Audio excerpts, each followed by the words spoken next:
Hi, this is video 2.1, classifying rational numbers. Remember, because these are Cornell style notes, you are going to divide your paper into these 4 quadrants: title, date, keep a section for those questions. Remember, you're going to be typing in questions into the video. And then our CPQ this time, our question: how can you classify rational numbers? And when they say classify, that means that you're going to, it's like sort them into groups or into categories. We're going to look first at rational numbers and the definition of a rational number. A rational number is any number that can be written as a fraction where a and b are integers and b is not 0. So what they're saying is that you have to have an integer in the numerator. What's an integer? An integer is like a number, just a plain like whole number, or a negative. It's opposite, a negative whole number. Okay, but you can't have 0 in the denominator. So if you have something like this, okay, that you can't have that. That's an irrational number. Okay, so you cannot have a fraction with 0 in the denominator. Okay, and a rational number, it can be a fraction, it can be a decimal, it can be a negative number, it can be a positive number, but the denominator cannot be a 0. Okay, so in these directions, I'm just going to review this with you very quickly because you learned this in elementary school. Write each rational number as a over b or as a fraction. So when I look at a, let me zoom in a little bit. I look at a, that's 3 2/5. Remember how you are supposed to multiply the denominator times the whole number and then add the numerator. So 5 times 3 is 15 plus 2, that's 17 over 5. I've heard different students come to Travis with different methods about that. They'll say sometimes that it's the backwards C. Okay, the backwards C. It's not really backwards, but you draw it backwards. Or the big C. No, that's what they say. They say it's the big C. Some students say that you get mad. You multiply, you add next, multiply, add, and then your denominator stays the same. Okay. Alrighty, 6/10. So we're going to write that as a fraction. I have a little trick for that also, if you want to know it.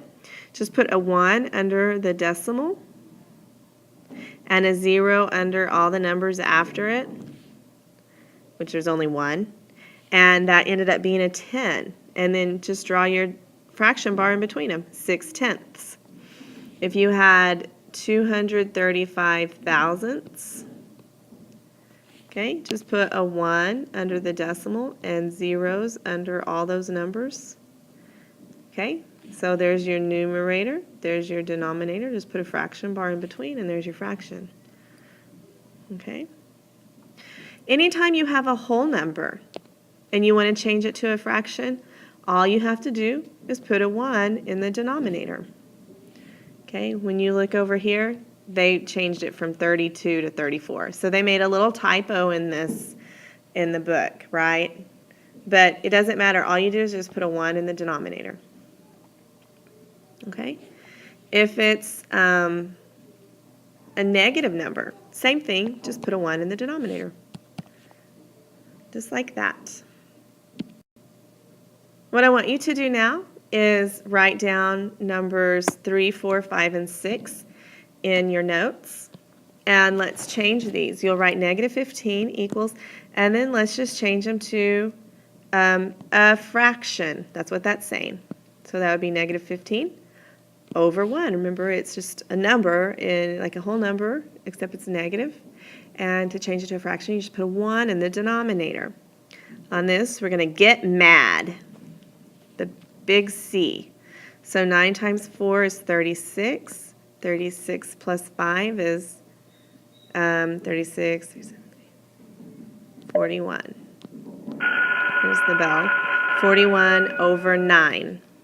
Okay, your denominator stays the same. You multiply, you add, and then the denominator stays the same. Okay, let's use our little trick for number 4. Put a 1 under the decimal, zeros under the other numbers, and there's your denominator. Just draw your fraction bar, and that's 31 hundredths.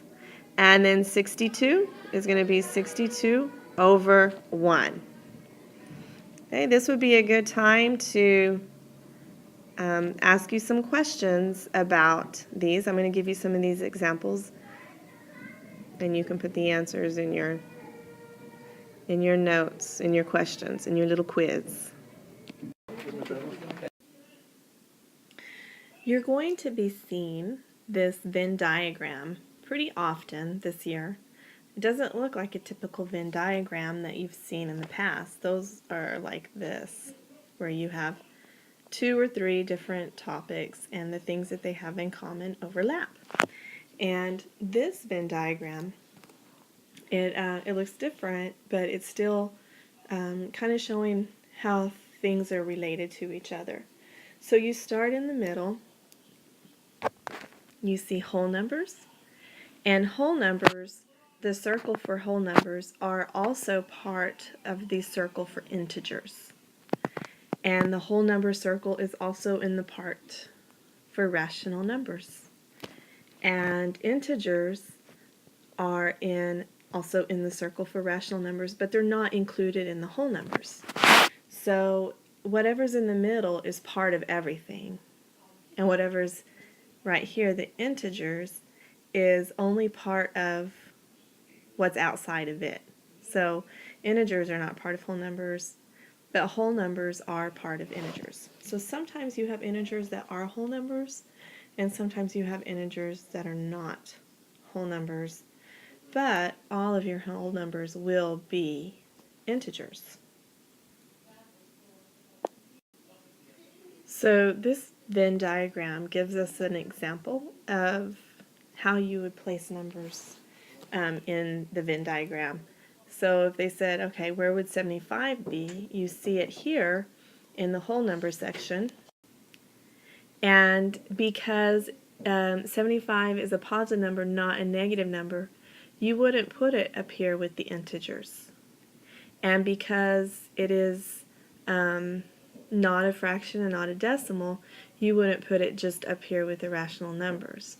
So because you put it here with the whole numbers, it is also an integer and it's also a rational number, but it's not just those things. -3, we place it here with the integers because if it's a negative, it's not a whole number, so it wouldn't go in here. It's also a rational number because this integer circle is inside the rational number circle. 3/4 is not a whole number, obviously, because it's a fraction, and it is not an integer because integers are the whole numbers, and then those whole numbers is negatives. So it would only go in the rational number part. And the same thing with the decimal. Fractions and decimals will go up here with the rational numbers. Okay, so let's do this. I want you in your notes to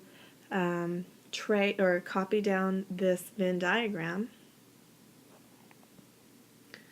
Make sure that you save space to put numbers and these labels: whole numbers, integers, rational numbers.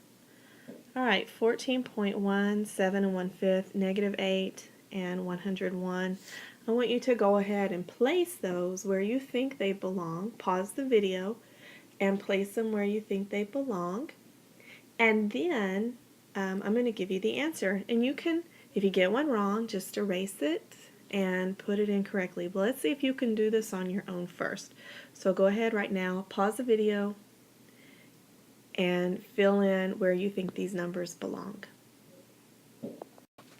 Okay, check your work. How did you do? Did you get the same answers? If not, go ahead and erase what was wrong and rewrite it.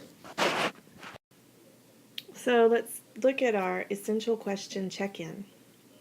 How is a rational number that's not an integer different from a rational number that is an integer? Okay, if it's not an integer,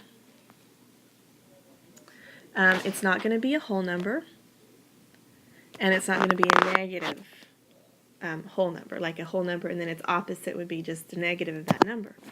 So a rational number that's not an integer would be like a fraction or a decimal. And if it is an integer, it's going to be a positive or negative whole number, or counting number. Okay? How is a rational number? So I'm going to write this out. You answer it however you want to, or you can copy my answer either way.